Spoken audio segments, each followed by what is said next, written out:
Gracias por la oportunidad que tenemos de conocerte, Señor, de profundizar en ti y en tu palabra, Padre.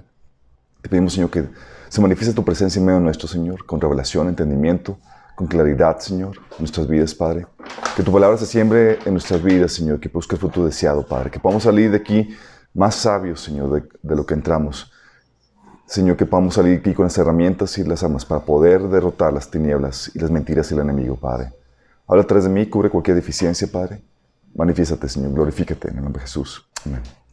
Ok, estamos viendo ya terminamos la primera parte del taller de apologética donde nos abocamos a probar la existencia de Dios.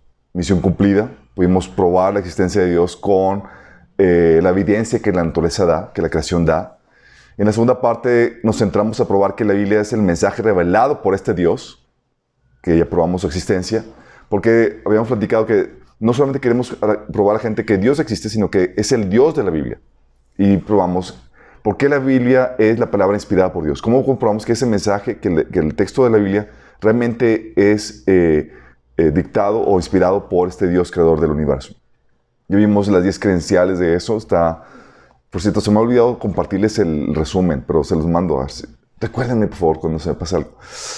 Y en esta sección estamos, habiendo terminado esto, en esta sección nos estamos abocando a descartar las diferentes iglesias y religiones que distorsionan el mensaje de la Biblia. Porque dicen, oh, sí, yo creo en la Biblia, como los testigos de Jehová, pero distorsionan el mensaje haciéndolo inválido o pues enseñándote un mensaje que te lleva a perdición. Y eso es importante que entiendas porque, vamos a ver, estamos viendo la fase de las falsas iglesias y religiones. Comenzamos la vez pasada con el tema de la enseñanza, el mito de que Jesús no es un hecho histórico. Y vimos esa teoría de que Jesús es una recopilación de varias religiones y que hay otros dioses previos a Jesús que resucitaron, murieron y hicieron una obra de redentora y que incluso tuvieron 12 discípulos y refutamos eso. Entonces comprobamos la historicidad de Jesús y al momento de probar la historicidad de Jesús vimos, ok, Jesús existió, pero entonces, ¿quién fue él? ¿Fue un profeta? ¿Fue Dios? ¿Fue un buen maestro? Y por el hecho de que murió él aseverando que él era Dios, podemos descartar que no puede ser un buen maestro o un profeta. Sí, porque él murió por la aseveración de que él es Dios. Entonces, o lo es, o no lo es, y si no lo es un mentiroso o es un loco. Sí. Entonces, platicamos esos detalles la vez pasada y hoy vamos a entrar en el tema de los testigos de Jehová.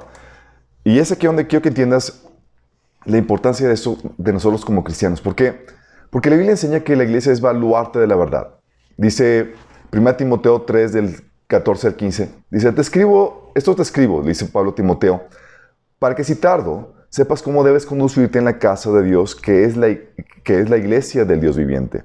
Fíjate, la casa de Dios es la iglesia del Dios viviente, columna y baluarte de la verdad.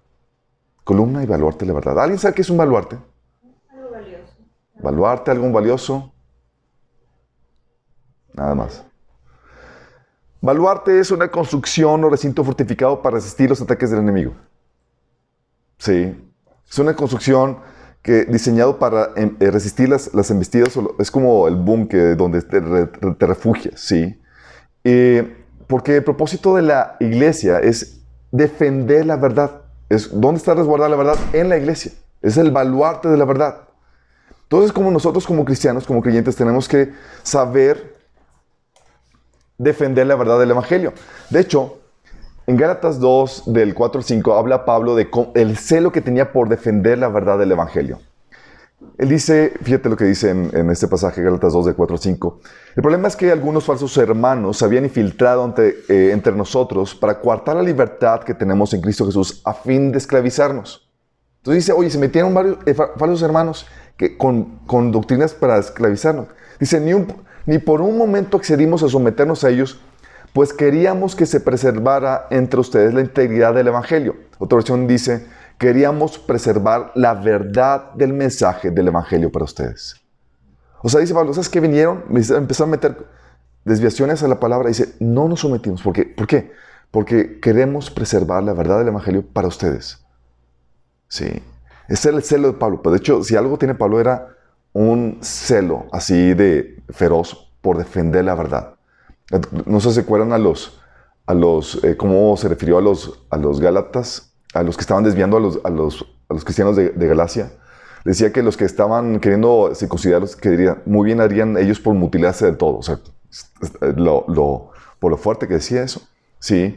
Y es algo que tenemos que entender, que debemos aprender a defender el mensaje de la Biblia en su integridad.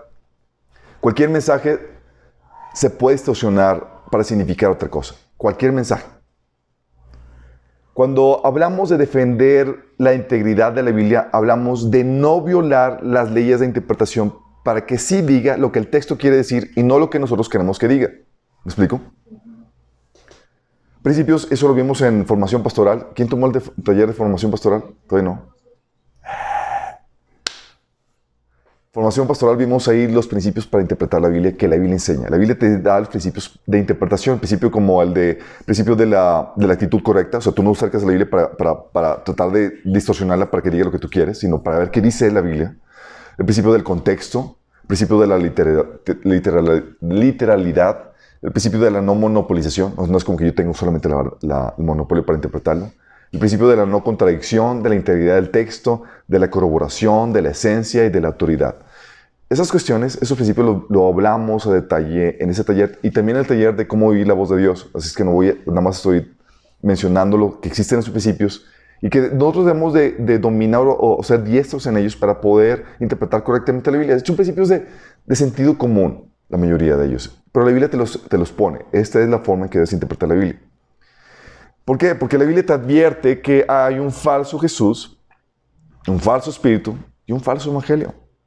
No lo advierte. Dice 2 Corintios 11:4. Y si alguien llega a ustedes predicando a un Jesús diferente, fíjate, hay un Jesús que no es el que predicamos nosotros o el que queremos nosotros.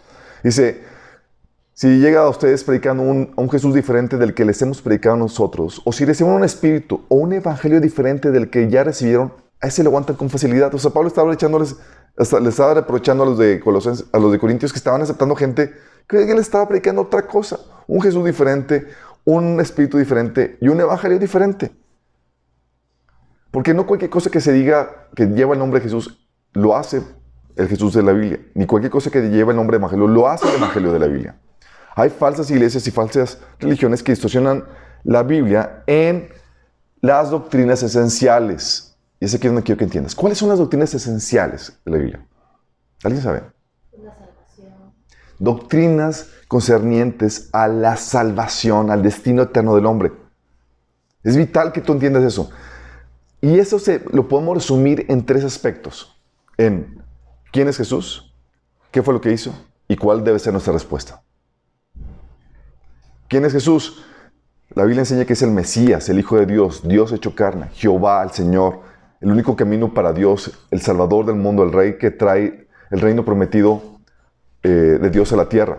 Y es vital porque Jesús dice en Juan 8:24, dice, por eso les he dicho que morirán en sus pecados, pues si no creen que yo soy el que afirmo ser, en sus pecados morirán. Vóytelas. O sea, te está diciendo, tu destino eterno estriba en cuál es tu creencia acerca de mí. Qué heavy, ¿verdad? Por eso uno de los ataques del enemigo siempre va a ser atacar la figura de Jesús. Porque si logra distorsionar quién es Jesús realmente, con eso puede llevar a personas miles al infierno. Y por eso surgen herejías. Que fue solo un maestro, la nueva era, que fue uno de los muchos profetas que Dios ha enviado, que fue un avatar, como dice el hinduismo, o un líder moral, como enseña el ateísmo, o que simplemente no fue sino un Dios, como dicen los testigos de Jehová, que vamos a ver más ahorita, o que fue un ser creado. Cualquier desvirtuación o desviación a la imagen correcta de la Biblia de quién es Jesús, te puede ocasionar la perdición eterna. Por eso es importante saber, esa es una doctrina esencial, que tiene que ver quién es Jesús, quién es Dios. También lo que hizo. La Biblia dice que se hizo carne y cargó nuestros pecados muriendo en la cruz para ofrecernos el perdón de pecados, la vida eterna y la entrada en su reino de forma gratuita. Que resucitó el tercer día y se apareció a muchos testigos y fue llevado al cielo y volverá otra vez para establecer el reino de Dios. Fíjate cómo lo resume Pablo en 1 Corintios 15, del 2 al 8. Te lo dice. Mediante este evangelio son salvos. ¿Mediante qué es el evangelio? son salvos. Si se aferran a la palabra que les prediqué de otro modo, habrán creído en vano. O sea, si no te aferras, si creíste al inicio y lo dejaste creer, bye, creíste en vano. Pero dice, porque ante todo les transmití a ustedes lo que yo mismo recibí, que Cristo murió por nuestros pecados según las Escrituras, que fue sepultado y resucitó el tercer día según las Escrituras, y que se apareció a Cefas y luego a los 12, después apareció más de 500 hermanos a la vez, la mayoría de los cuales vive todavía, aunque algunos han muerto. Luego se apareció a Jacob, más tarde a todos los apóstoles, y por último, como un nacido fuera de tiempo, se me apareció a mí. ¿Te das cuenta cómo está definiendo el Evangelio? Lo que hizo Jesús, que murió de acuerdo a las Escrituras y resucitó de acuerdo a las Escrituras. Y murió por nuestros pecados. No solamente fue, como algunos dicen, el víctima de un complot judío romano y que murió nada más como de víctima de eso. Al contrario, murió por nuestros pecados. Fue un sacrificio propiciatorio para calmar la ira de Dios. Dice, por eso también dice 1 Juan 4:2, dice, esta es la manera en que sabremos si tiene o no el Espíritu de Dios, o sea, si es un Espíritu de Dios o del Anticristo. Dice, si una persona afirma ser profeta, reconoce que Jesús vino en cuerpo, esa persona tiene el Espíritu Santo. O sea, si niega que Jesús vino en carne, como algunos sectas, no es de Dios, porque está negando esta obra de Dios, que Dios hizo carne. Sí. Y por eso surgen energías de que atacan lo que hizo Jesús. Dicen, ¿sabes qué? Lo que hizo Jesús no fue suficiente para salvarnos. Está atacando. Que se necesitan tus obras o la intercesión de santos para tu salvación. Está atacando la obra de Jesús. O que no fue suficiente, no fue un sacrificio propiciatorio, sino que fue víctima de un complot judío cristiano. Como incluso con pastores de iglesias aquí enseña. Entre ellas, la iglesia de aquí de Vástago, imagínate. El hijo del pastor Jesús Adrián Romero enseña que Jesús no murió por nuestros pecados, sino fue víctima de un complot judío romano. O que no resucitó realmente en cuerpo. Se está atacando lo que hizo realmente. Realmente no resucitó en cuerpo, simplemente se apareció espiritualmente. Sí. O que Judas murió en su lugar. ¿Sabes quién dice que Judas murió en su lugar? Los musulmanes. O que murió y no resucitó, sino que se robaron el cuerpo. ¿Quién dice eso? Los judíos. ¿Sí? Entonces dicen los musulmanes, oye, pues yo creo que Jesús, yo también creo que Jesús me escribió un musulmán. De hecho, amamos a Jesús. Y sí, pero tú amas a otro Jesús. El Jesús que llamamos murió y resucitó. Tú amas a un Jesús que no murió por ti. Sí. Entonces ya estás hablando de otro Jesús, mister. ¿Y tu respuesta? ¿Cuál es la respuesta que debemos de tener ante quién es Jesús y qué fue lo que hizo?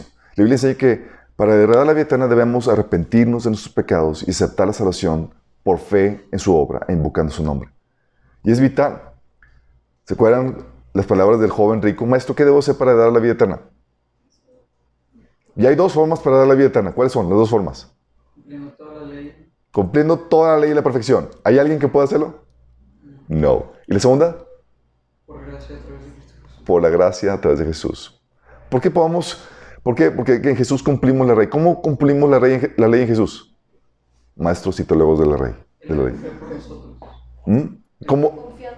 ¿Cómo le cumplió por nosotros? ¿Cómo cumplió Jesús la ley por nosotros? Nosotros merecíamos morir. Exactamente. Según la ley, porque dice, Jesús cumplió por nosotros obedeciendo por nosotros. No. Él obedeció por él. Pero él murió en nuestro lugar. Porque según la ley, tú y yo merecíamos morir. Y Jesús dijo, ok, yo lo voy a cumplir por ellos. Su muerte va a ser la que yo voy a pagar. Sí. Entonces Jesús cumplió la condena que tú y yo merecíamos. Se hizo maldición por nosotros y murió por nosotros. Porque merecíamos nosotros eso. Y es vital, entonces, dice Gálatas 5:4. Aquellos de entre ustedes que tratan de ser justificados por la ley han roto con Cristo y han caído de la gracia. Porque está diciendo, ok, Jesús, sí creemos que Jesús es el Mesías, sí creemos en su obra, pero creemos que no es suficiente, que tenemos que portarnos bien para tener la vida eterna. Y dice Pablo, ¿crees eso? Bye. Has roto con Cristo y has caído de la gracia. Porque están enseñando la respuesta equivocada. Eso es la doctrina esencial. Marcos 1:14 al 15 te enseña que Jesús empezó a predicar el Evangelio y te dice que empezó a predicar ¿qué? Dice, arrepentíos y creed en el Evangelio. Son las dos cosas. Se requiere arrepentimiento y la fe en lo que hizo Jesús y en su obra. ¿Sí? Por eso Romanos 3:24-25 dice, sin embargo Dios nos declara justos gratuita y bondadosamente por medio de Cristo Jesús, quien nos liberó del castigo de nuestros pecados. Pues Dios ofreció a Jesús como el sacrificio por el pecado. Las personas son declaradas justas a los ojos de Dios cuando creen que Jesús sacrificó su vida al derramar su sangre. Wow, así más claro. Por eso también Lucas 24 al 47 dice Jesús, también se escribió este mensaje que se proclamaría con la autoridad de su nombre a todas las naciones, comenzando con Jerusalén, diciendo que hay perdón de pecados para todos los que se arrepientan. ¿Para quién? Oye, creo en Jesús, pero no me quiero arrepentir. No, pues no hay negocio, mi estimado. No jala, ¿sí? Pero hay gente que dice, pues, con que crees en Jesús, no tienes que arrepentirte, tú puedes seguir en tu pecado. Están enseñando una respuesta equivocada. Estoy atacando la doctrina básica. ¿Se me explicó?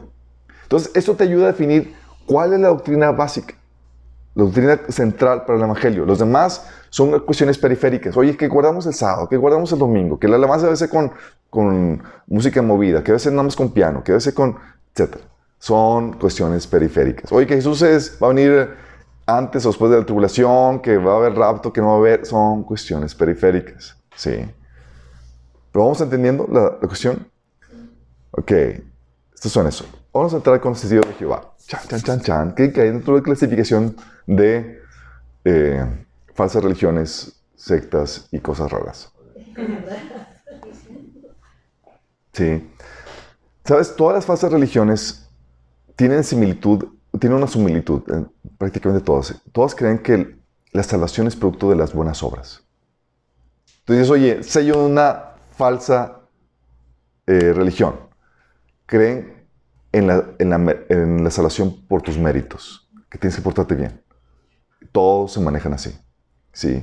Dicen que la obra de Jesús no es suficiente si crees en Jesús, o simplemente no crees en Jesús y tienes que portarte bien para ganártelo. Y algo de la Biblia te enseña que desde principio a fin la salvación es solamente por fe, es un regalo, para que nadie se gloríe. Si tú te puedes gloriar tantito, ya estamos mal. ¿Sí? Y típicamente las sectas y religiones ostentan tener el monopolio para interpretar la Biblia por ti. O sea, tú no tienes la capacidad. Y te dicen, nosotros te lo vamos a interpretar por ti porque tú estás medio tontito. ¿Sí? Algo que yo les digo a la gente, le digo, tienes que leer tu devocional. Dice, ¿para qué? Me dicen, porque a veces nos da flojera, ¿no? Digo, tienes que leerlo porque dice, ¿cómo corroboras que lo que te estoy enseñando es correcto? Si no tienes conocimiento de la Biblia. Digo, yo sé que delante de Dios que estoy enseñando todo lo correcto, pero, me puedo desviar. Y Pablo decía, si a nosotros un ángel del cielo les enseña un evangelio diferente, sea maldito. O sea, Pablo se incluía dentro de los que podía yo desviarme, pero el evangelio, el mensaje ya está establecido. Tiene este fundamento. ¿Y cómo identificar las desviaciones a tu alrededor si no lees la Biblia? Porque no se trata de seguir a un hombre, se trata de seguir las Escrituras. Y eso te pone en peso de responsabilidad, no al líder, sino a ti. Por eso tienes que conocer la Biblia. ¿Sale? Entonces, ok. Testigos de Jehová. ¿Quién de aquí no ha sido visitado por un testigo de Jehová? ¿No ha sido visitado? Vives en una zona nueva, seguramente. Te acabas de cambiar o no abre la puerta. En mi trabajo. En tu trabajo, ¿quién más? Entonces hay dos personas. O sea, realmente el trabajo... Si algo se caracterizan de los testigos de Jehová es que son muy evangelistas. Si es que podemos llevar el evangelio. Sí. Pero tienen características admirables muy respetables. ¿Sabes? Imprimen más literatura que toda la iglesia cristiana combinada junta. ¡Qué vergüenza! Pero...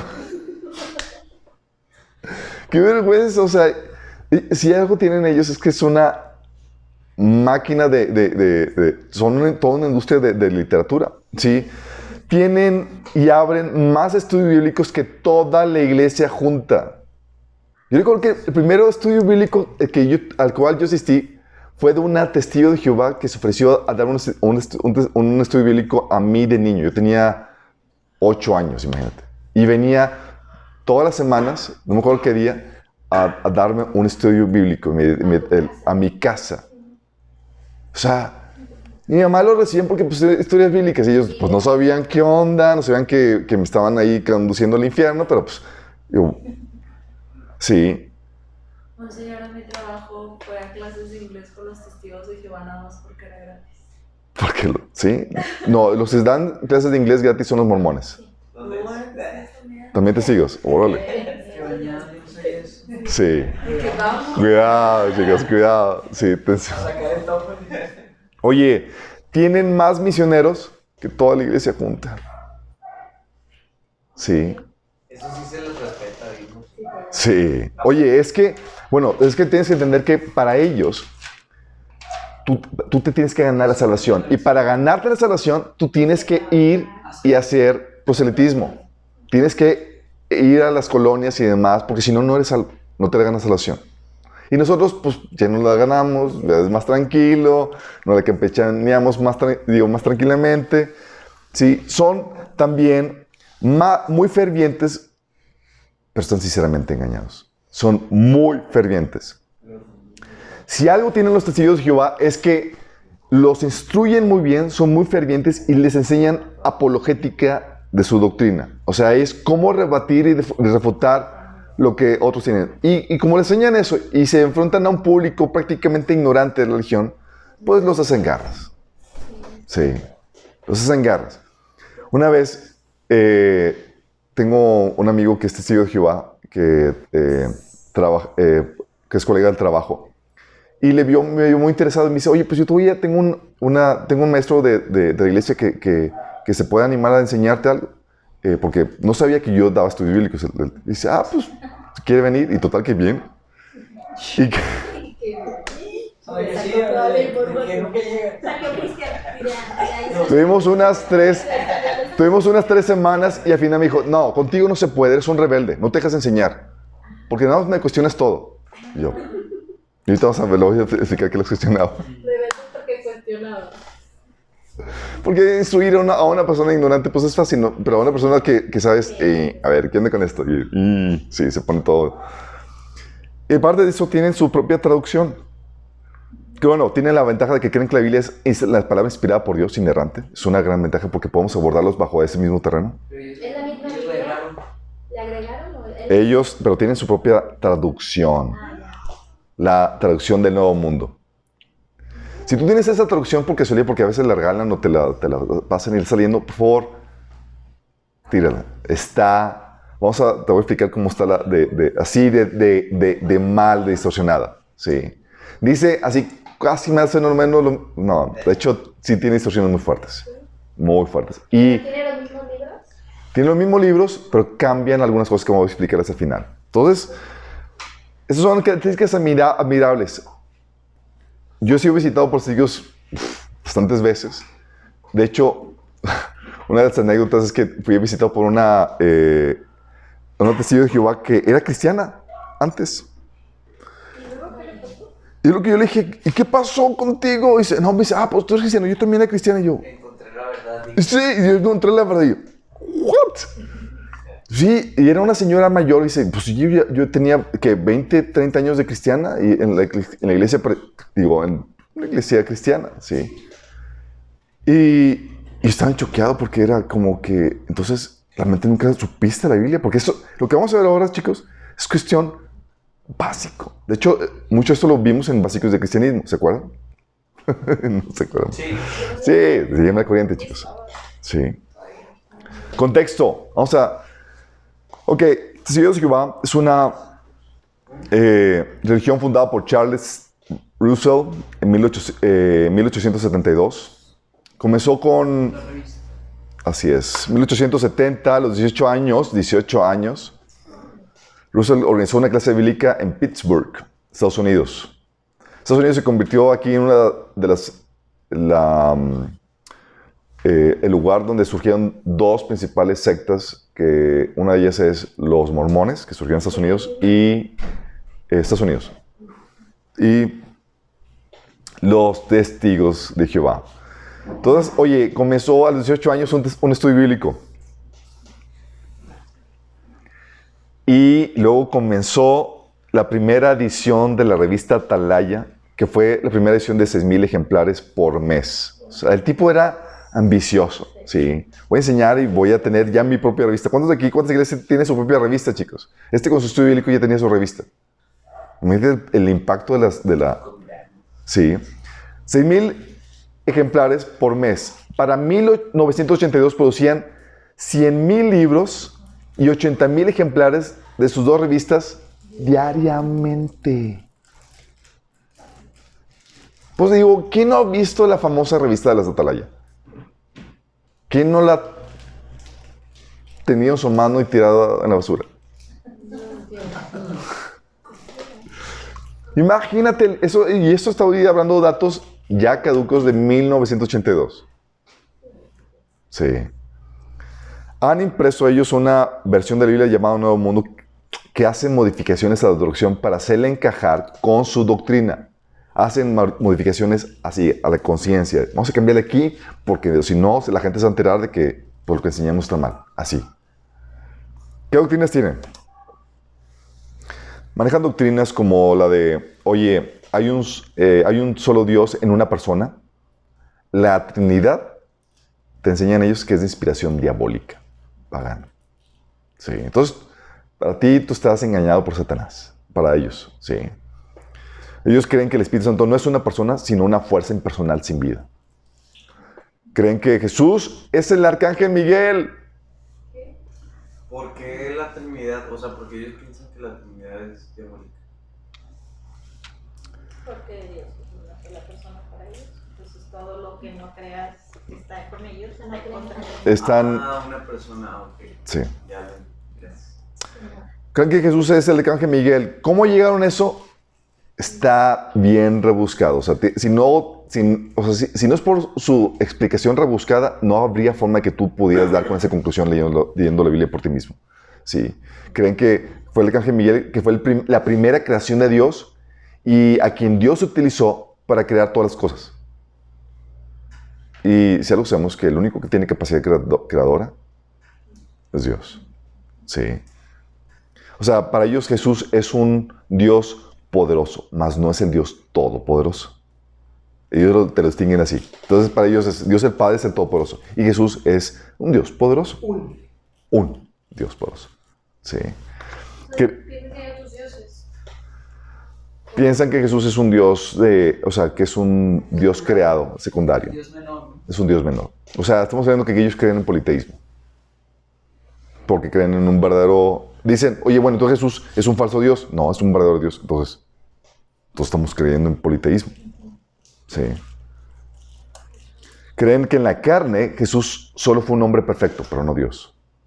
Que Dios no se encarnó en él. Creen que también Jesús no se levantó de los muertos en cuerpo físico, chicos, sino como un espíritu. Oye, entonces, ¿cómo le hizo para que cuando la gente lo tocara? En esos momentos se materializaba, se solidificaba. Imagínate, dices. Entonces, o sea, realmente está engañando, realmente no, así te lo maneja. ¿Y qué dice la Iglesia? Si tú crees que Jesús no resucitó de los muertos, estás frito. Bueno, estás frito si no crees que Jesús es Dios. Punto. Sí. Nada más que aquí estás ya más retostado. Creen que Jesús no murió en la cruz, sino en una estaca. Por eso en las imágenes de los testigos de Jehová aparece Jesús así. ¿No se habían fijado? Sí, que no murió crucificado, sino en una estaca. Creen que Jesús empezó su gobierno invisible en la tierra en 1914. ¿Y dónde está? Es un gobierno invisible. Hello. No encontró fallas en su lógica. Creen que, el sacrificio de Jesús no incluyó a Adán. Sí, como que eso lo dejamos a un lado. Creen que también... ellos creen que la iglesia de los testigos de Jehová se proclama a sí mismo profeta de Dios. O sea, el Watchtower, la sociedad esta, es en sí mismo el profeta de Dios aquí en la tierra. Y solo los miembros de la iglesia, sus miembros, van a ser salvos. Sí. Las buenas obras para ellos son necesarias para la salvación. La salvación es por fe y buenas obras. Si le faltan las obras, bye. Y que es posible perder la salvación. O sea, que son todos buenas personas. Que ellos tienen que ser buenas personas, si no... Pero lo son. Pues es la cuestión. ¿Cómo sabes qué tan bueno tienes que ser para qué tan bueno es suficiente? ¿Cuál es tu medida? Exactamente. Sí. pues hacen cocobacho. Eso lo dije también, no hay mucho. Ellos creen que el alma deja de existir con la muerte, que el infierno, que no existe el infierno donde los malvados van a ser castigados, no existe tal cosa, simplemente dejan de existir de la muerte, la aniquilación. Que solo 144,000 testigos de Jehová son nacidos de nuevo y pueden tener comunión e irán al cielo. Oye, entonces, ¿y los demás? No te preocupes, es mentira eso, ¿ok?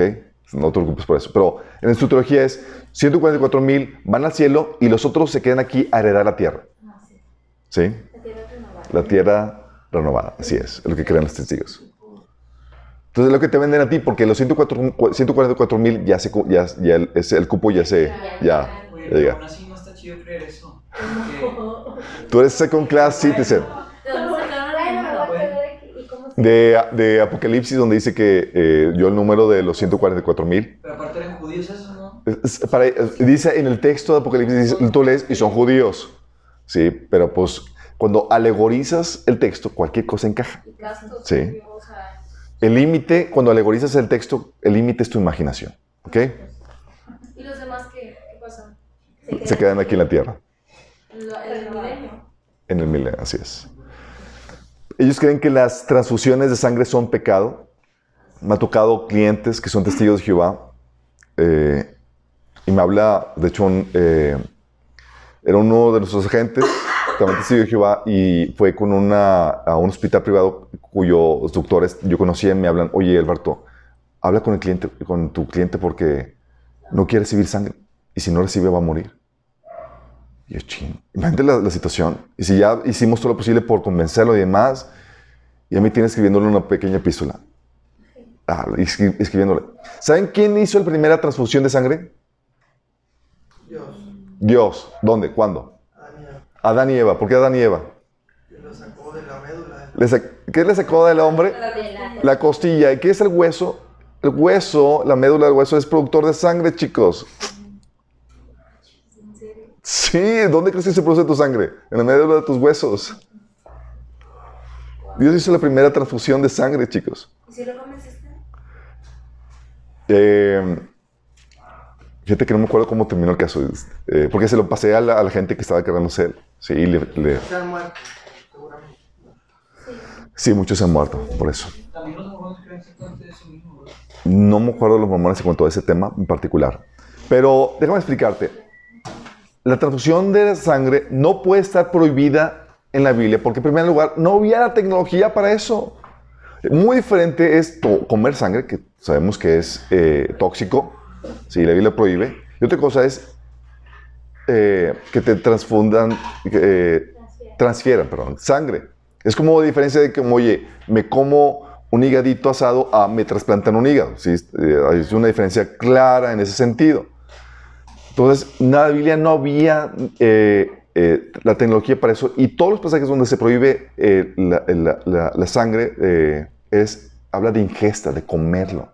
¿Por qué? Porque eso es lo que hacen los grupos ocultistas, satánicos y paganos. Tomaban y bebían sangre. Pero la transfusión no tiene nada que ver con eso. ¿Vamos? De hecho, puedes ver por los resultados. ¿Cuáles son los resultados? Ha salvado la vida de miles de personas. También creen que la cruz es un símbolo pagano y no debe ser usada.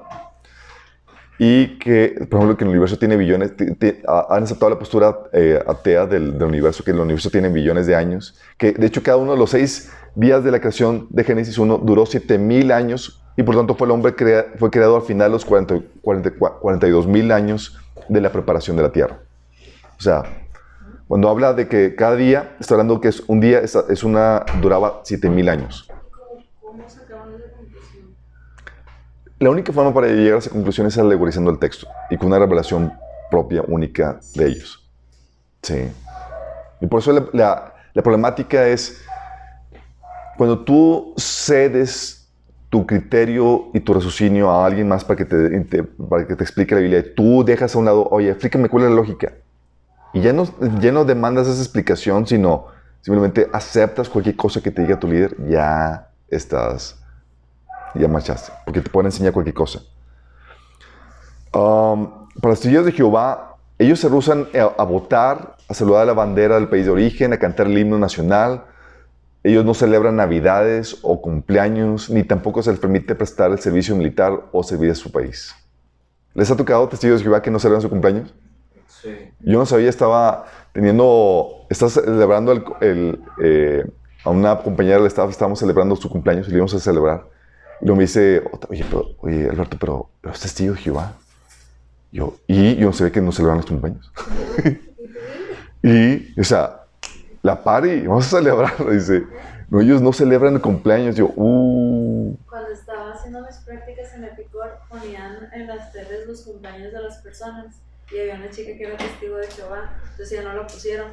Y como a mí no me gusta que me abrace la gente que no conozco, y era de que, ay, cumples años, así, le tuve que decir a RH, es que por mi religión no celebro. ¡Y me quitaron!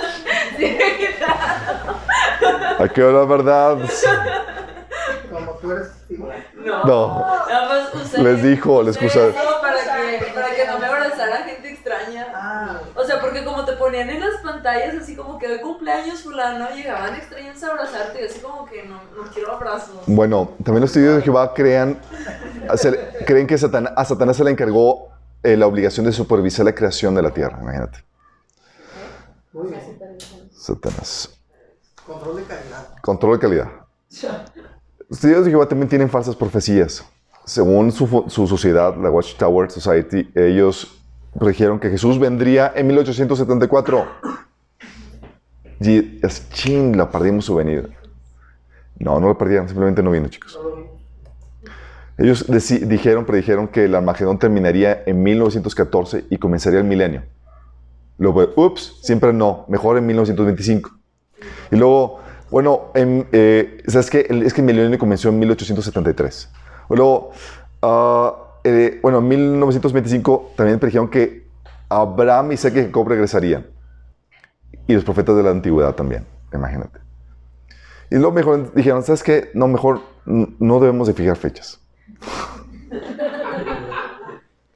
No, es que comprendieron, chicos. O sea, comprendieron sus... Aunque bueno, más o menos comprendieron porque en 1941 dijeron, faltan meses para el Armagedón. Sí.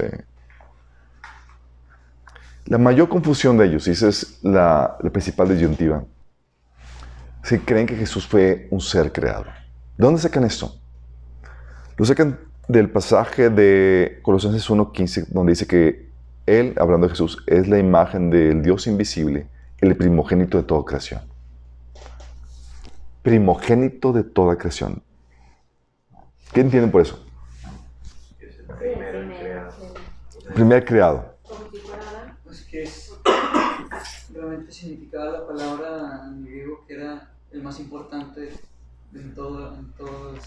Es un título de preeminencia, pero vamos a explicar qué onda con eso. Porque parecía que hay una contradicción, porque en Juan 1:3 dice que todas las cosas fueron creadas por Él y sin Él nada de lo que ha sido hecho fue hecho. Entonces está diciendo que hay algo que no fue hecho por Él, que es Él mismo. Entonces, ¿cómo está la cosa? Sí, entonces no puede ser, dice, o todo fue por hecho, dice ahí Juan 1:3, todas las cosas fueron hechas por Él y sin Él nada de lo que ha sido hecho fue hecho. O sea, está diciendo, todo fue creado por Él y sin Él no se hubiera hecho nada. Entonces, oye, si Él, ¿cómo se puede haber creado a sí mismo? Simplemente no encaja, hay una contradicción.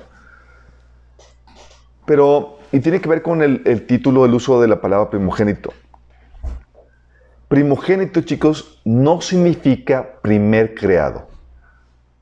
Existe una palabra griega que significa primer creado, la cual estaba en uso en la época de Pablo cuando escribió la carta de Colosenses, la cual no se usó en la carta. La palabra que se usó fue la palabra primogénito, no la palabra primer creado.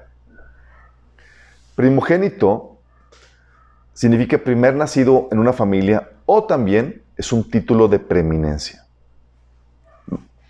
Título primer nacido de la familia, Lucas 2:7. Y dio a luz a su hijo primogénito y lo envolvió en pañales y lo acostó en un pesebre porque no había lugar para ellos en el mesón. Pero luego te encuentras que ese título se le aplica a David. Pregunta, ¿David fue el primogénito de su familia? No fue el primogénito. Dice la Biblia en Salmo 89, verso 20 y 27, dice, hallé a David mi siervo, lo ungí con mi santa unción, yo también le pondré por primogénito, el más excelso de los reyes de la tierra. Entonces, oye, no fue el primogénito y lo va a poner como primogénito, entonces, ¿qué se refiere?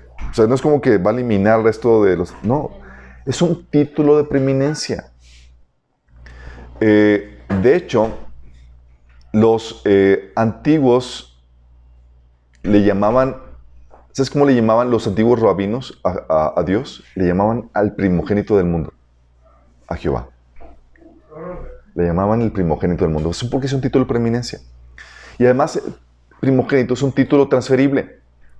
En Génesis 41, del 51 al 52, habla de que le cambian la primogenitura. Dice, te lo leo. Y llamó José el nombre del primogénito Manasés, porque dijo, Dios me hizo olvidar todo mi trabajo y toda la casa de mi padre. Y llamó el nombre del segundo Efraín, porque dijo Dios, me hizo fructificar en la tierra de mi aflicción. ¿Se acuerdan de eso? Bueno, en Jeremías 31:9, Dios le llama a Efraín, que fue el segundo, primogénito. Porque es un título transferible. ¿Se acuerdan cuando Dios castigó a Rubén, el primogénito de Isaac, porque se acostó con su concubina? Le dijo, ya no va a ser primogénito. Ese título de honor se lo vamos a pasar a alguien más. ¿O se acuerdan cuando Jacob le robó no le robó, Saúl le vendió la primogenitura a Esaú? Porque es un título transferible, es un título con derechos. Entonces no tiene que nacer de nuevo, es un título de preeminencia. Por cierto, eso de la venta de la primogenitura viene en Génesis 25, 31 al 33. También, como les comentaba, los antiguos rabinos utilizaban el título de primogénito del mundo para referirse a Jehová. Nada más imagínate. Y por eso la referencia de Pablo de que es el primogénito de la creación está haciendo una referencia a Jesús como un título divino. De hecho, es usado como un título mesiánico en el Salmo 89, 27, que el Mesías sería el primogénito de Dios. Entonces es un título mesiánico y también es un título para Jehová. Salmo 89, 27 es lo que dice, yo también te pondré por primogénito, el más excelso de los reyes de la tierra. Hablando es un título mesiánico, que sería el más excelso. Entonces, como dicen, aquí dice que es el primogénito en Colosenses 1:19, entonces tuvo que ser creado. No, mi chavo, no entiendes el uso de la palabra primogénito. Primogénito tiene el uso de preeminencia, título, y no tiene que ser una persona que nació o que fue creado o que tiene un comienzo, sino que es el primero, la posición por encima de todo. Sí. Y aparte de eso, te sacan esto y te sacan también que dicen, te sacan de los evangelios los pasajes donde realzan la humanidad de Jesús. Y la Biblia, tú y yo sabemos que Jesús fue 100% humano. ¿Sí? ¿Se acuerdan? Y te sacan esos pasajes y dicen, oye, es que la Biblia dice que fue un hecho un poco menor que los ángeles. Hebreos 2:7, Salmo 8:5. Que nació en un cuerpo humano. Hebreos 10, del 5 al 10. Que fue circuncidado, o sea, un cuerpo humano. Lucas 2:21. Que vivió en obediencia a sus padres terrenales. Lucas 2:57. Que fue tentado. Mateo 4:1. Que tuvo hambre. 4:2. Mateo 4:2. Comió. Lucas 24:43. Tuvo sed. Juan 19:28. Sudó. Lucas 22:44. Sangró. Lucas 22:44. Juan 19:34. Que no fue omnisciente. ¿Se acuerdan cuando preguntó quién me tocó la...? Sí, ¿se estaba haciendo o no se estaba haciendo? Sí. Dice, ahí está, no es omnisciente, entonces no es Dios. Marcos 5:30, Marcos 13:32.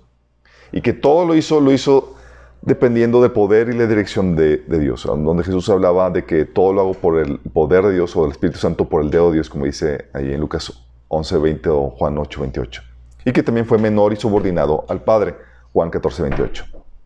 Dicen, ya está, no es Dios, Dios no puede tener esto. Yo, ¿really? Entonces te dicen, te realzan la humanidad de Jesús, pero ignoran los pasajes que hablan de la divinidad de Jesús. Y pasajes que hablan un montón. Por ejemplo, ese tipo de problemáticas o de pasajes, los testigos de Jehová no saben cómo resolverlos. Por ejemplo, la Biblia menciona que fue declarado Dios e igual a Dios el Padre. Declarado Dios o igual a Dios el Padre. La Biblia menciona, ¿se acuerdan cuando Tomás en Juan 20:28 le dijo, Señor mío, Dios mío a Jesús? Le estaba hablando de Dios. O cuando en Tito 2:13 dice Pablo, aunque estamos aguardando la esperanza bienaventurada y la manifestación gloriosa de nuestro gran Dios y Salvador Jesucristo. Le habla Dios, Jesucristo, Dios y Salvador. Hebreos 1:8, Dios el Padre habla de Jesús.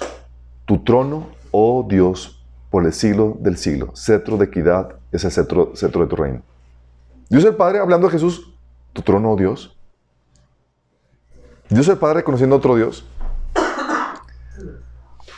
Habíamos comentado el pasaje cuando Jesús en Juan 8, del 58 al 59 dijo, les digo la verdad, aún antes de que Abraham naciera, yo soy. Y tú dices, pues ¿qué tienes que ver eso? No, mi estimado.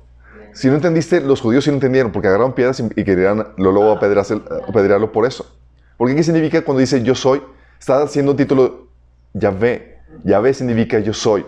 Y cuando dice, antes de que Abraham fuese, yo era, pasado, yo fui, sino yo soy, está diciendo, oh my goodness, este ya se le subió. Sí. Que le dio Dios a... Está diciendo que él era el gran yo soy. Y si dices, no es cierto, no entienden eso. ¿Y por qué querían apedrearlo inmediatamente cuando dijo eso? Sí. Dice, en ese momento tomaron piedras para arrojárselas. Sí. Si acaso dices, no creo. No, sí le entendieron bien. Sí. O cuando Jesús dijo en Juan 10, 30, 31, el Padre y yo uno somos. Dice, una vez más los judíos tomaron piedras para arrojárselas, pero Jesús les dijo, les he mostrado muchas buenas obras irreprochables que proceden del Padre. ¿Por cuál de ellas me quieren apedrear? Pues escoge tú la buena obra por cuál más apedrear. Tenía su sarcasmo Jesús, ¿eh?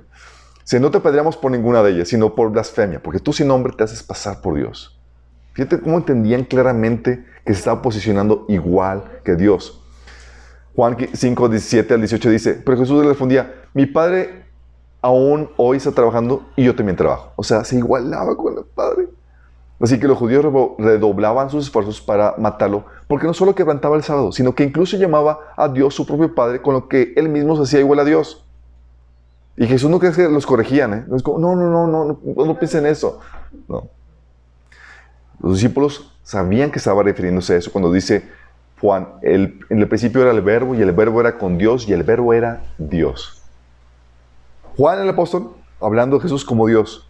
O Isaías. ¿Se acuerdan cuando Isaías habla de Jesús como Dios? Que dice, porque un niño nos ha nacido, hijo nos es dado, el principado sobre su hombro, y se llamará su nombre admirable, consejero, Dios fuerte, Padre eterno, príncipe de paz. ¿Cómo será llamado? Dios fuerte. Y este nos genera un problema, chicos. Si es declarado Dios o es igual a Dios, el Padre, si Jesús no quería ser considerado Dios, ¿por qué se hace igual a Dios? ¿Por qué no reprendió, por ejemplo, a Tomás por la blasfemia cuando le dijo, Dios mío? ¿Por qué los discípulos lo reconocen y enseñan como Dios? ¿O por qué aún Dios mismo lo reconoce como Dios cuando dice, tu trono, oh Dios, en Hebreos?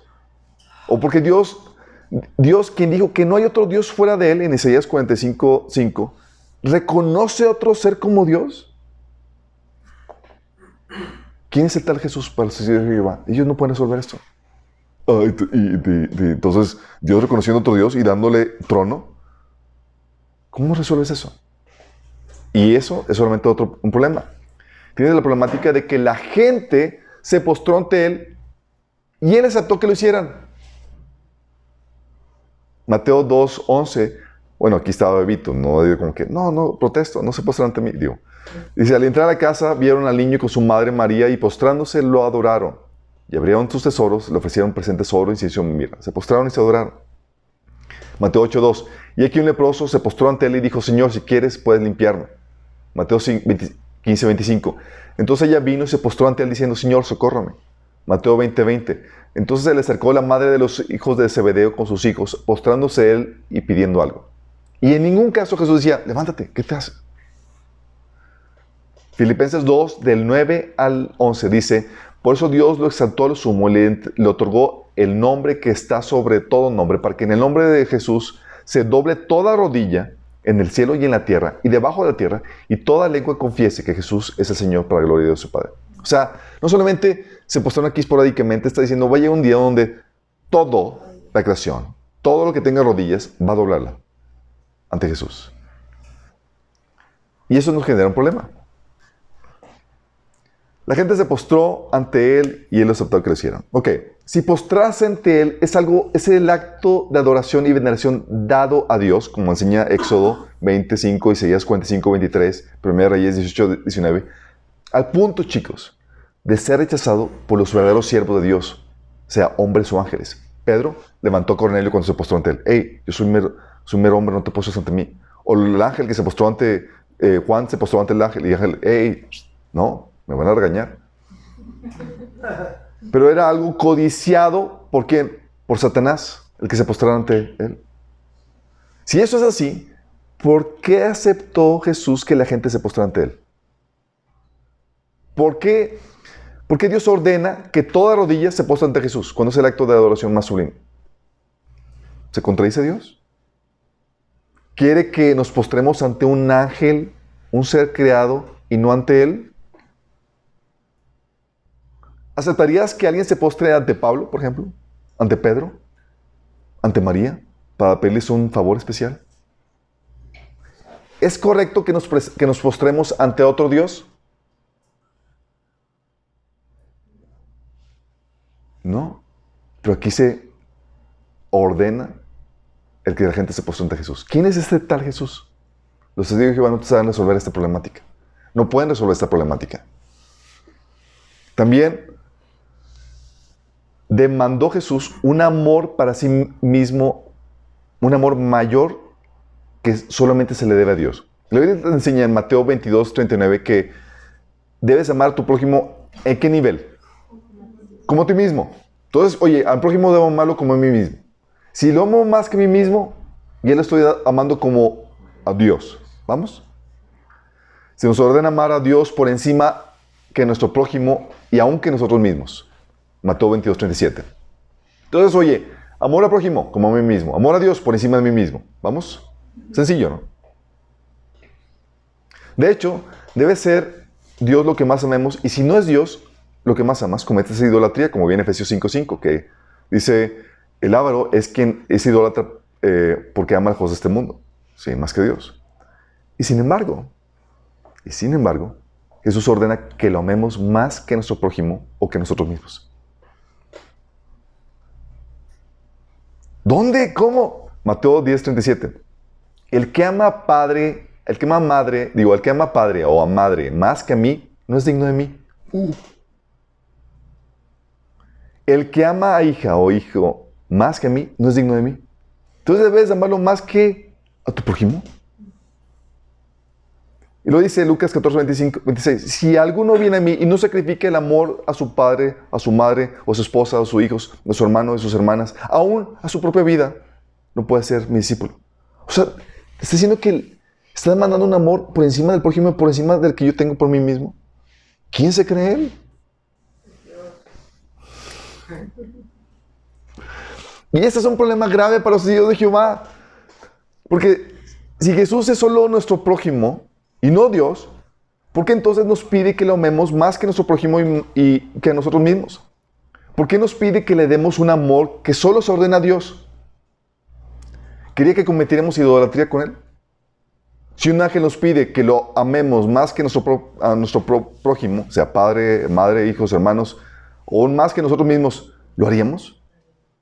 Oye, se presenta un angelito, oye, ámame a mí más que todo. Si alguno de los apóstoles nos pidiera lo mismo, ¿lo harías? ¿Quién es este tal Jesús? Los testigos de Jehová no pueden resolver esa problemática.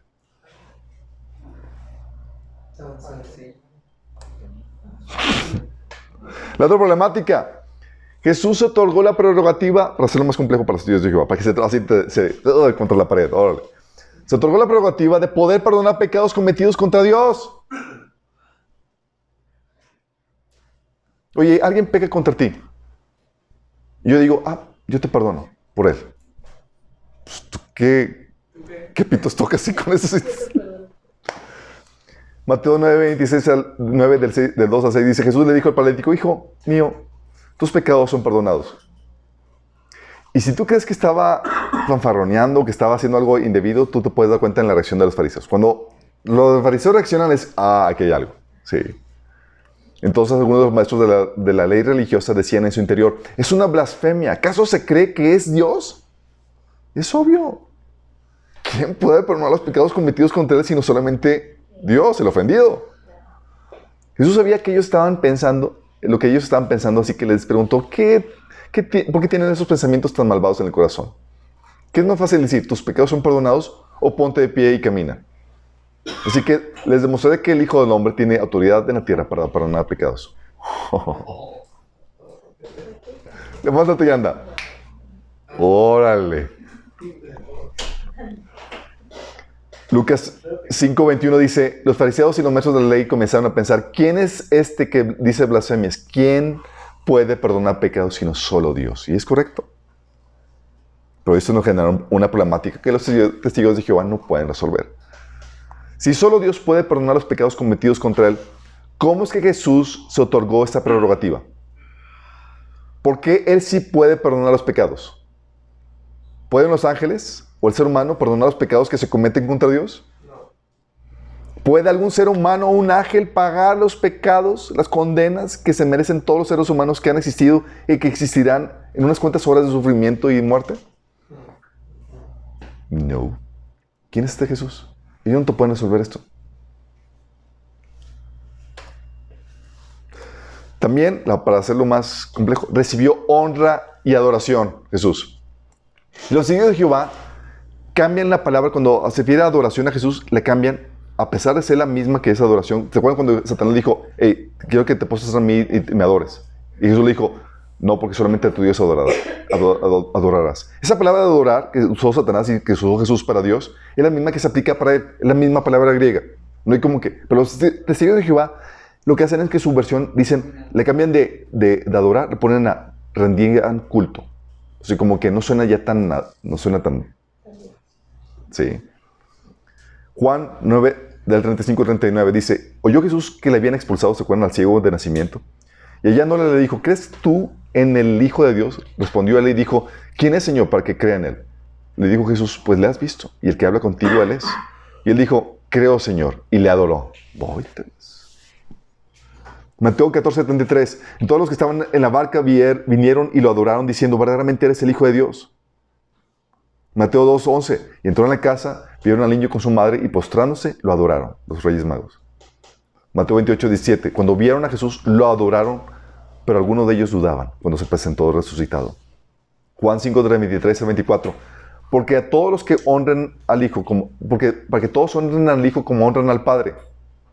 O sea, la misma honra que se debe al Padre a Jesús. O cuando dice el Padre de Jesús en Hebreos 1:6. Otra vez, cuando introduce el primogénito en el mundo, dice, adórenle todos los ángeles. Dios, armando un culto de adoración al Hijo. Y la más tremenda, Apocalipsis 5 del 11 al 14. Dice, y miré y oí la voz de muchos ángeles alrededor del trono y de los seres vivientes y de los ancianos, y su número era millones de millones, que decían a gran voz, el Cordero que fue inmolado es digno de tomar el poder, las riquezas, la fortaleza, la honra, la gloria y la alabanza. ¿Quién? El Cordero. Y a todo lo creado que está en el cielo y sobre la tierra y debajo de la tierra y en el mar y todas las cosas que hay en ellos, oí decir al que está sentado en el trono y al Cordero, sea la alabanza, la honra, la gloria, el poder por los siglos de los siglos. Y los 4 seres vivientes decían amén, y los 24 ancianos se postraron sobre sus rostros y adoraron al que vive por los siglos de los siglos. Oh my goodness. Eso genera una problemática. Si Jesús mismo sabe que escrito está, al Señor tu Dios adorarás, Mateo 4:10, Deuteronomio 6:13, ¿por qué Jesús permitió que le adoraran? ¿Por qué ordena Dios que los ángeles le adoren? ¿Dios cometiendo idolatría? ¿Por qué en Apocalipsis recibe adoración, alabanza, honra, gloria y poder juntamente con Dios el Padre? ¿Enseña la Biblia politeísmo? ¿Quién es este Jesús? Esto, los testigos de Jehová están así en shock, así, se les cuatrapea todo. Tirados en el piso, así, convulsionando. Y luego, para hacerlo más interesante, se nos enseña a invocar su nombre. ¿Sabes qué es invocar? Es una palabra nice para decir orar. Es, oye, voy a invocar el nombre de Jesús. O sea, voy a orar a Jesús. Sí.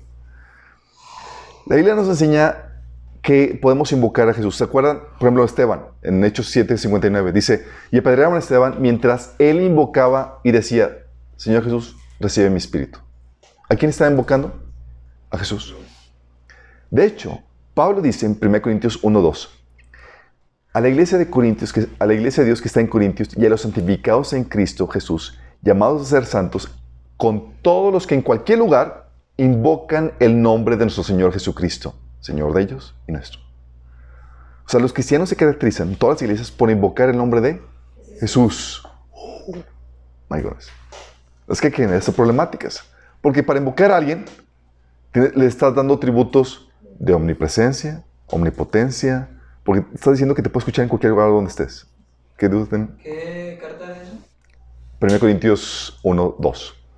De hecho, 2 Timoteo 2:19 dice, pero el fundamento de Dios está firme teniendo este sello. Conoce el Señor a los que son suyos y apártese de iniquidad todo el que invoca el nombre de Cristo.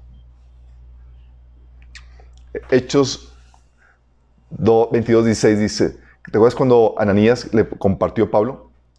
Y le compartió, le dice, ¿qué esperas? Levántate y bautízate. Queda limpio de tus pecados al invocar el nombre del Señor.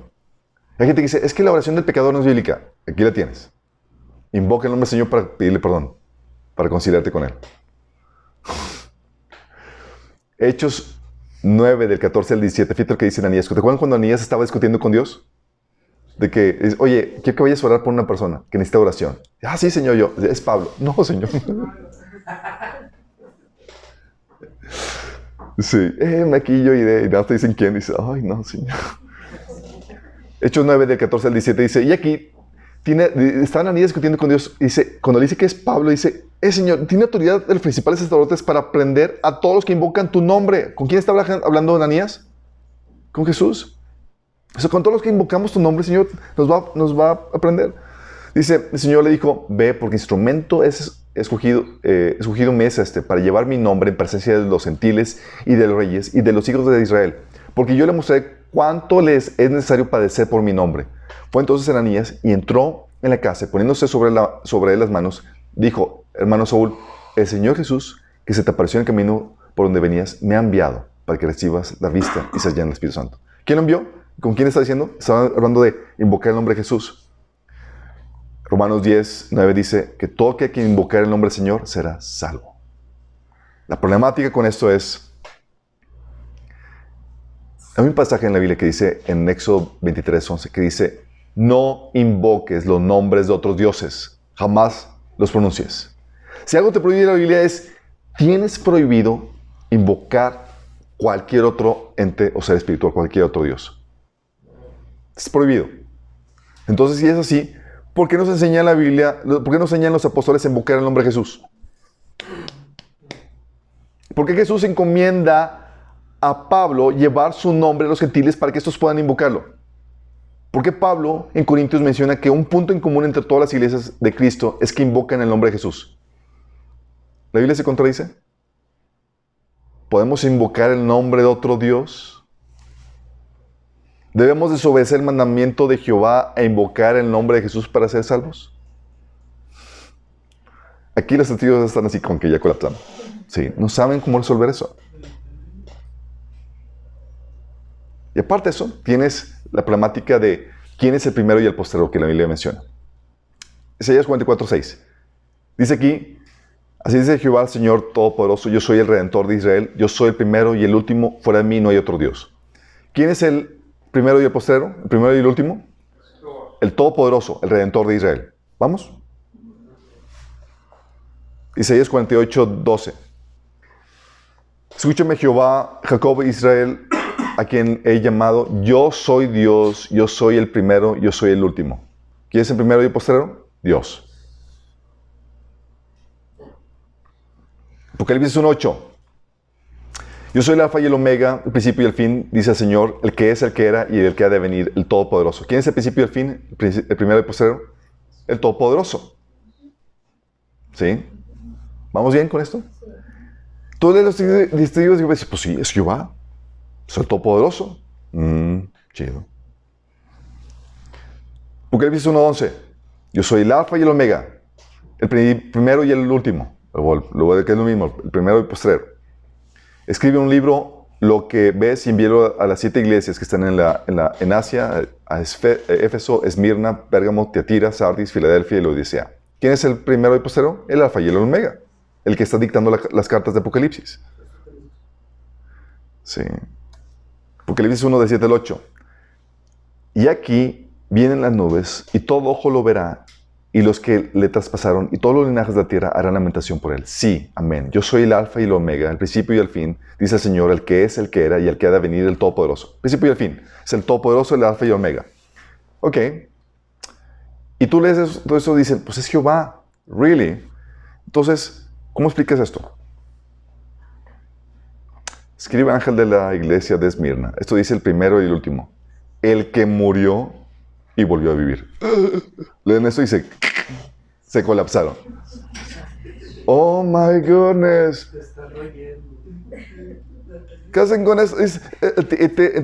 El que murió y resucitó, ¿quién fue? No hay nada más que uno. Jesús.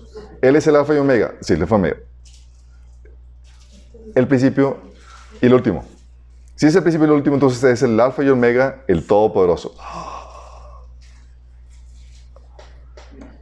Y es el que ha de venir, sí. El que dice, mire, vengo pronto. ¿Vamos bien? Y lo que no saben los testigos de Jehová, chicos, es que los verdaderos testigos de Jehová somos nosotros. ¡Aleluya! ¡Aleluya! Somos testigos.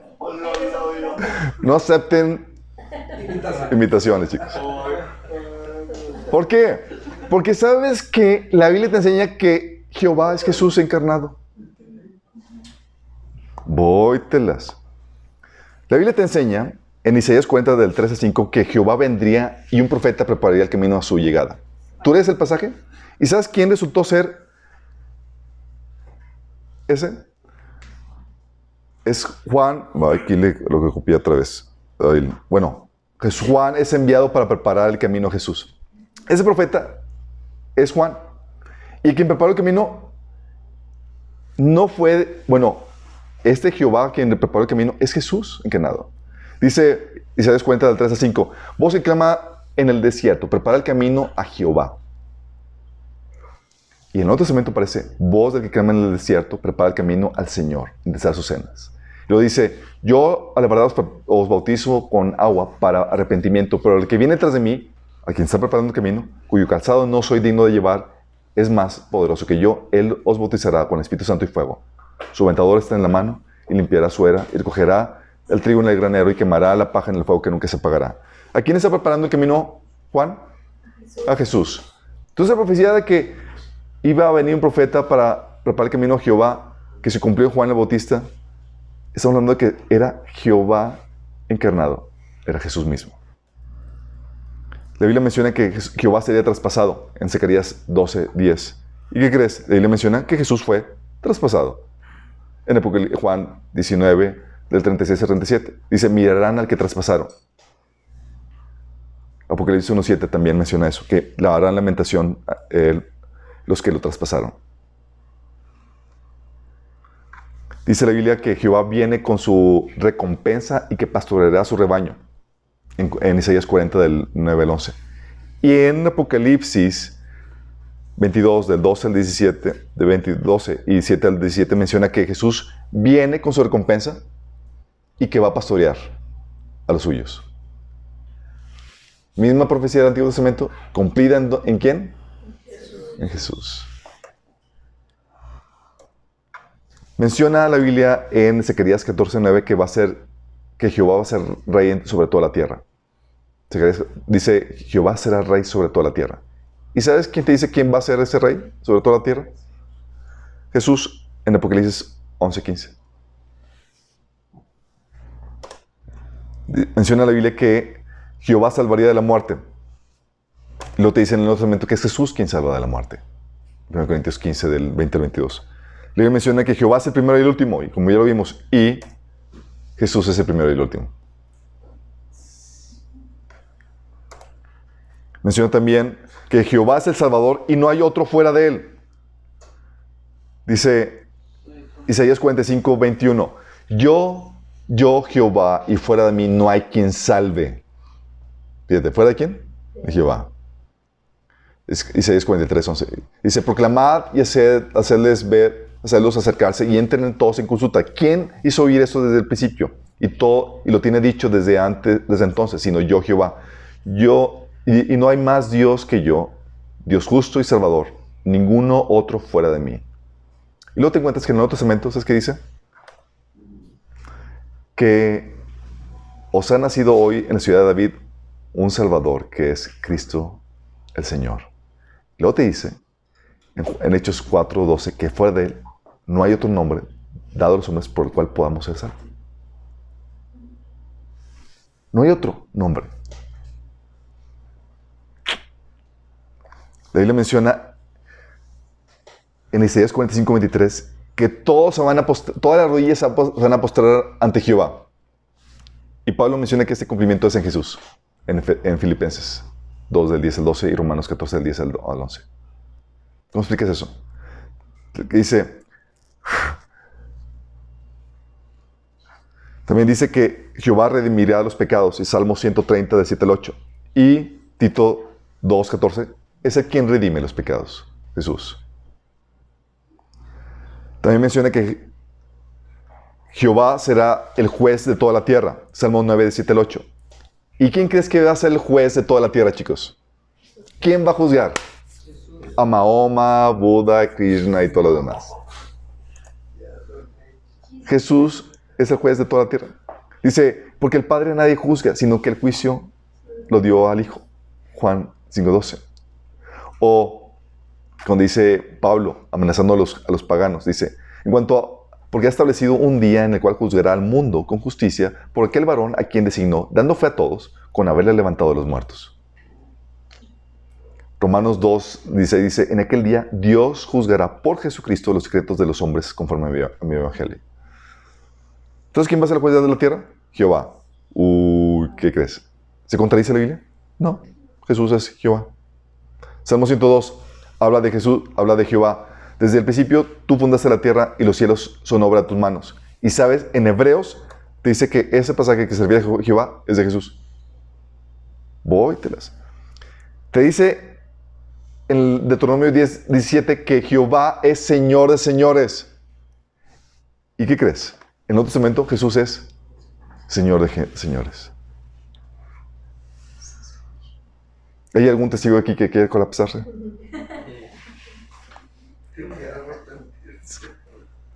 Dice la Biblia que se nos enseña a invocar solo a Jehová y se nos enseña a invocar el nombre de Jesús. También, sí. Quedando con eso, chicos. ¿Se contradice la Biblia?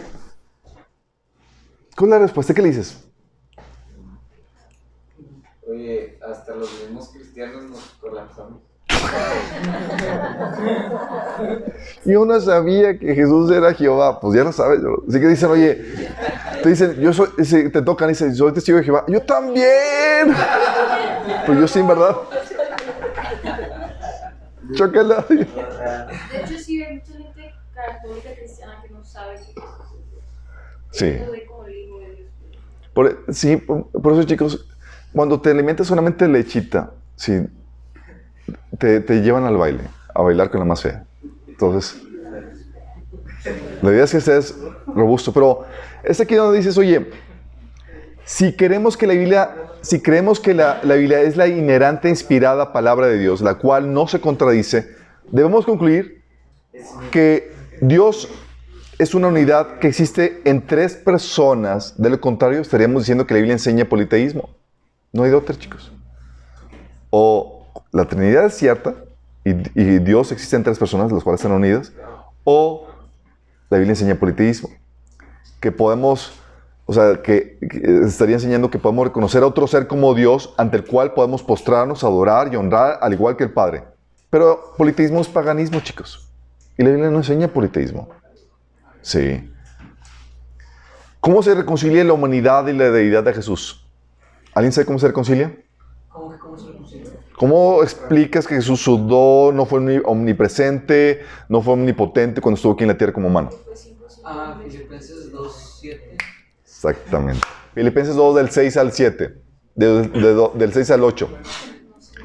Que dice, el cual siendo en forma de Dios, no estimó el ser igual a Dios como cosa que aferrarse, sino que se despojó a sí mismo, tomando forma de siervo, hecho semejante a los hombres. Cuando habla de despojarse, está diciendo que se vació de sus atributos divinos de omnipresencia, omnipotencia, pero no de su esencia divina.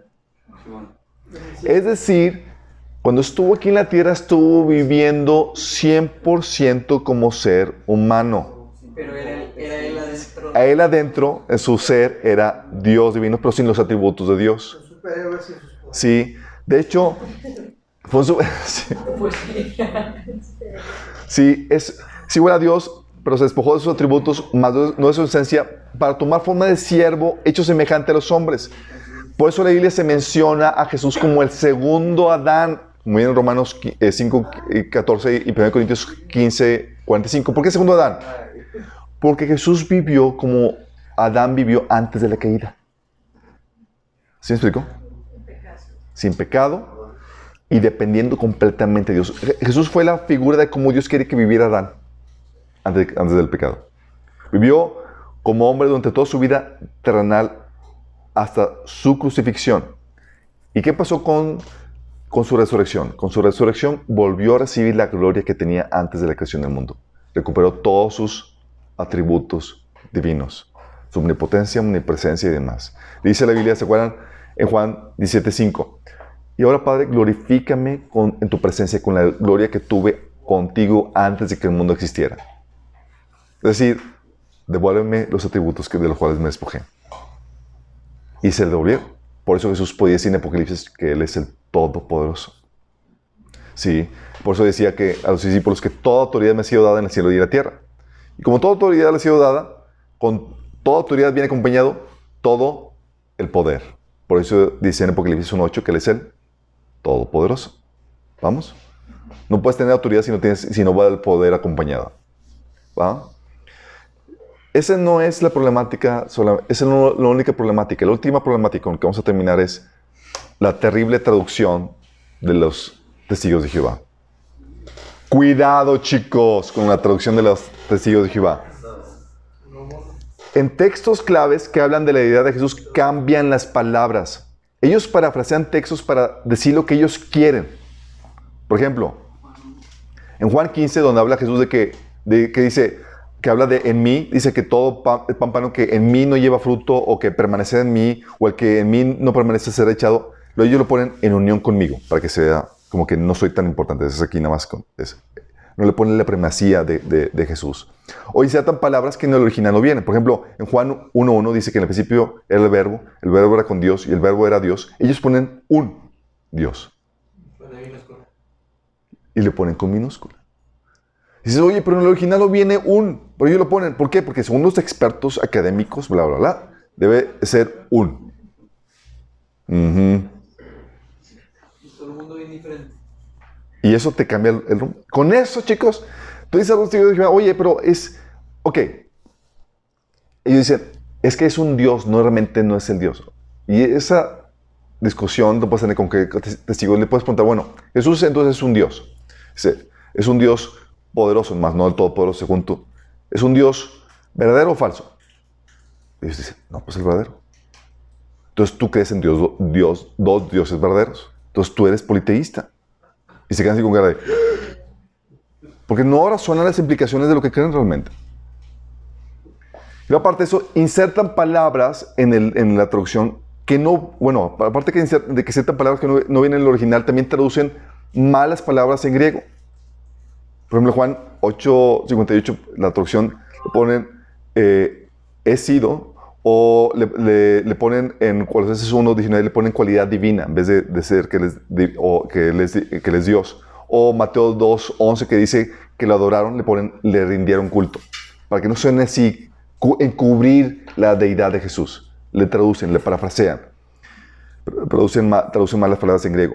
Y aparte de eso, tú ves la Biblia de ellos, o en línea, ponen notas y apéndices engañosos para distorsionar el verdadero significado al lector. Tú lees así y dices apéndice, nota, y ahí te ponen la traducción o la interpretación que ellos tienen.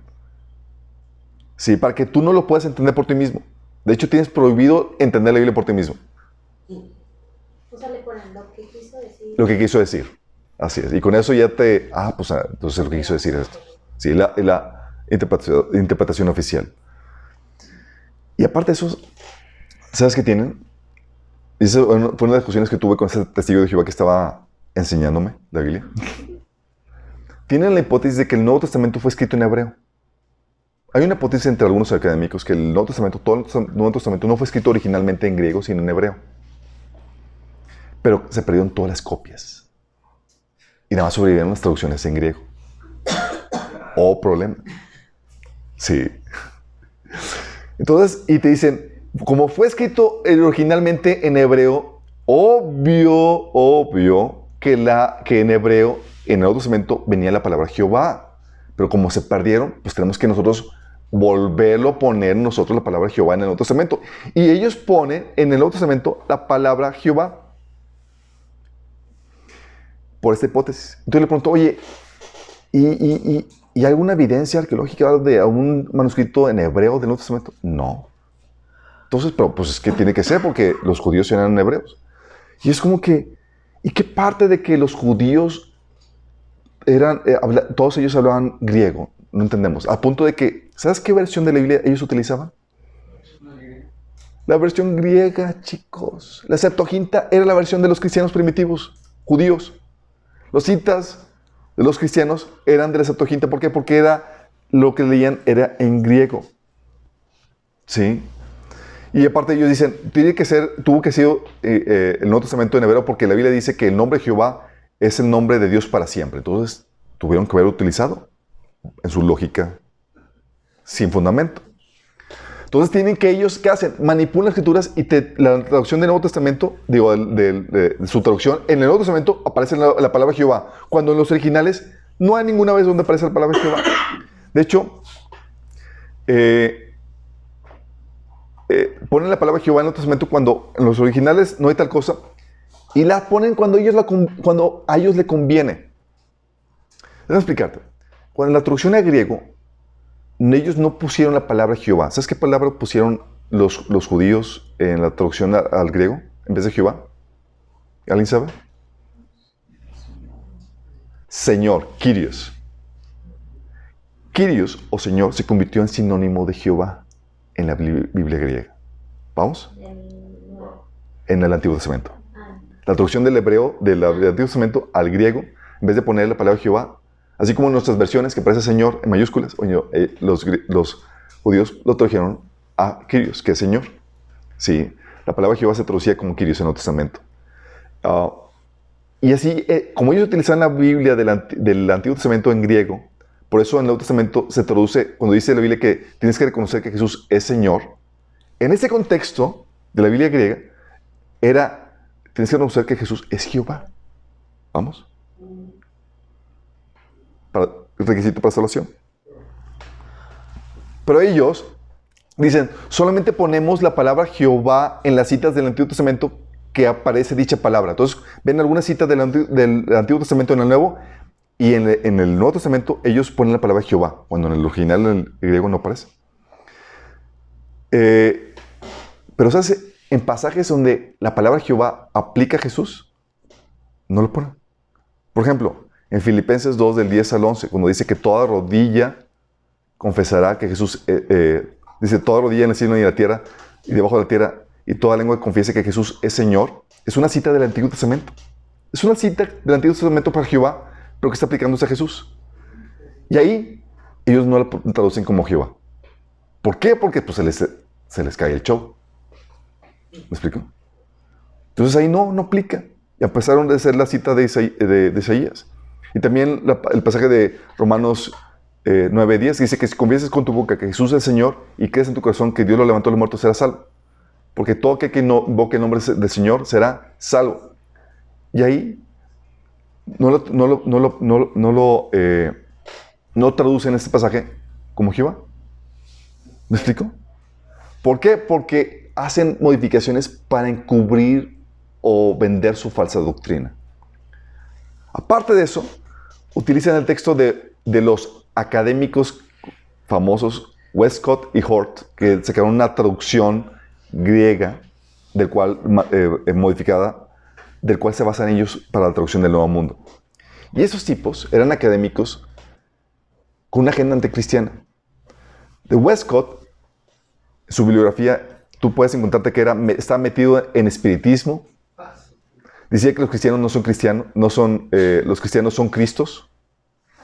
Que el Génesis y los primeros 3 capítulos de Génesis no pueden ser un recuento histórico literal que se le hace increíble que quien pudiera creer que lo era. Westcott también admite que podría ser considerado el mismo herético por el cristiano ortodoxo. No creía en el sacrificio expiatorio. Consideraba que la resurrección era un solo símbolo de ascensión de un hombre a un estado elevado. Hort tenía una perspectiva católica, creía que la perspectiva católica era más apegada a la verdad que la evangélica, que el purgatorio es una verdad muy importante, y niega que el cielo fuera verdad. De hecho, el lenguaje de redención para él no es literal, sino figurativo. Creía que la venida de Jesús era figurativa. Su libro favorito, Darwin. Creía que ni el Edén ni la caída original existieron. No creía en el sacrificio expiatorio. De hecho, se le hacía más aceptable creer en el rescate pagado por Satanás en vez de uno pagado por Dios el Padre. Se le hacía repugnante una redención que requiriera el derramamiento de sangre. Él creía en el culto a María y a Jesús. Creían que el culto a María y a Jesús eran prácticamente lo mismo. Y esos tipos académicos se quedaron su propia traducción, en la cual se basa la Biblia de los testigos de Jehová. Tú lees eso y dices... Por eso las personas que aceptan la traducción de los testigos de Jehová, que es la traducción Nuevo Mundo, tú chécate ahí qué libro estás leyendo. Si aparece Nuevo Mundo, desastre tírala, sí. Es difícil que una persona que lea la traducción Nuevo Mundo encuentre la verdad de la doctrina de la divinidad de Jesús porque está encubierta con estas modificaciones que ellos tienen. Y más porque insertan la palabra Jehová en el Nuevo Testamento cuando no aparece en el original.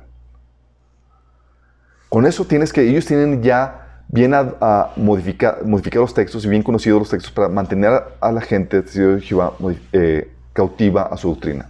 La problemática, y eso es el tip para evangelizar, es que los testigos de Jehová no están abiertos a que tú les enseñes algo. Ellos van con el chip de yo te voy a enseñar. Entonces la mejor forma de abordar a un testigo de Jehová es haciéndole preguntas. Enséñame. Y cuando le enseñas, enséñame esto o respóndeme esto, y ellos ya se ponen, genial, alguien está dispuesto a que le enseñe. Me abrieron la puerta. Y abrió la puerta.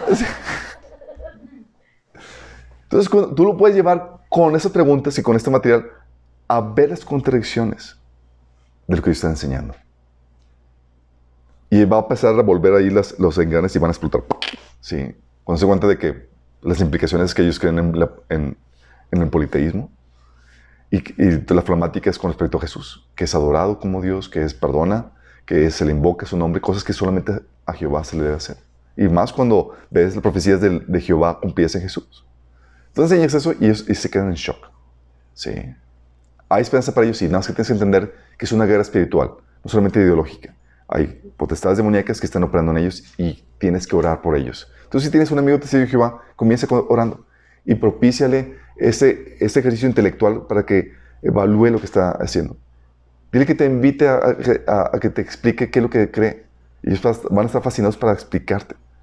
Pero hazle cuestiones, hazle preguntas con respecto a estos pasajes para que ellos se den cuenta de las contradicciones que están teniendo. ¿Terminamos con oración?